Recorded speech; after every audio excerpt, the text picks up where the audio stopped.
விஜயுடைய இந்த கட்சி குறித்து 2026 தேர்தலில் வேல்முருகன் எப்படி பார்க்கிறார்?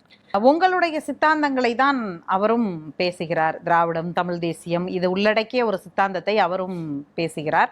அப்படி பார்க்கும் பொழுது அவருடைய அரசியல் சித்தாந்தம், உங்களுடைய சித்தாந்தம், இந்த ஒற்றுமை இது தேர்தல் காலத்துல எப்படி எதிரொலிக்கும்னு பார்க்கிறேன். கூட்டணியாக இருந்தாலும் கூட அவருடைய கடுமையான கண்டனங்களையும் எதிர்ப்பையும் சந்தித்து இந்த மண்ணுக்காக, இந்த மக்களுக்காக, இந்த மொழிக்காக, இந்த தமிழர் நிலத்திற்காக, தமிழ் தேசிய அரசியலுக்காக சுமார் 45 ஆண்டு காலம் என்னுடைய நினைவு தெரிந்த காலத்தில் இருந்து நான் அரசியல் களத்தில் நிற்கிறேன். 3 முறை சட்டமன்ற உறுப்பினராக வெற்றி பெற்றிருக்கிறேன். 6 முறை தேர்தலை சந்தித்திருக்கிறேன். அதுவே தேர்தல் அரசியலே, சட்டமன்ற அரசியலிலே நான் 30 ஆண்டு காலம், அப்புறம் ஒரு 15 ஆண்டு காலம் சிறுவயதிலிருந்து அரசியல் களத்தில் நின்று, போராட்ட களத்தில் நின்றிருக்கிறேன்.